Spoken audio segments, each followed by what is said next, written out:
Terrifying moments Wednesday when a plane traveling from New York City to California was diverted to Denver after a flight attendant was attacked. She had blood splattered on the outside of her mask. Passengers say this man allegedly punched a flight attendant. Someone punched a flight attendant in the nose, broke her nose, and then we had to land in Denver. Authorities confirming American Airlines Flight 976 headed to Orange County, California, landed in Denver about 6 p.m. It was about in the midway through the flight, and the captain immediately said, "Can two able-bodied men come to the front of the plane immediately?" Though passengers say the subject was eventually subdued without help, and police met him in Denver. I saw him being duct taped to a chair. The passengers booing as the man was escorted off the plane. American Airlines releasing a statement saying, in part, "We are outraged by the reports of what took place on board. Acts of violence against our team members are not tolerated by American Airlines.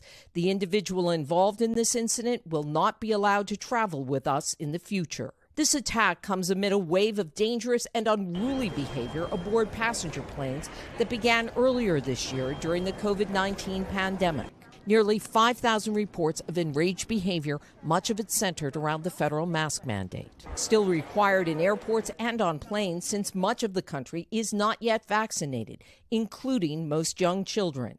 Back in May, a Southwest Airlines flight attendant lost 2 teeth after she was attacked by a passenger.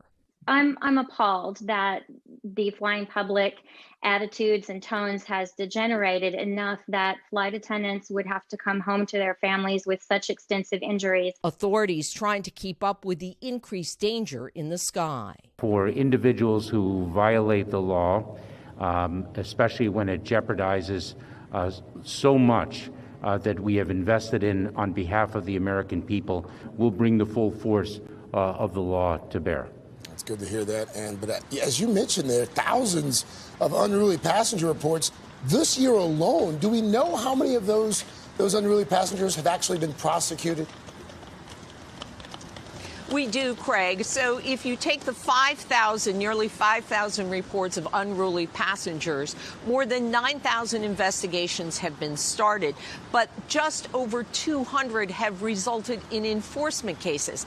Now, the FAA has opted for penalties and fines as opposed to pursuing criminal cases, because that's the purview of the FBI and the Department of Justice. But there is growing frustration, as you can imagine, among flight attendants that there are not more meaningful penalties to stop this from happening. Craig? Ann Thompson for us from JFK this morning. Ann, thank you. Hey, thanks for watching our YouTube channel. Find your favorite recipes, celebrity interviews, uplifting stories, shop our favorite deals, and so much more with the Today app. Download it now.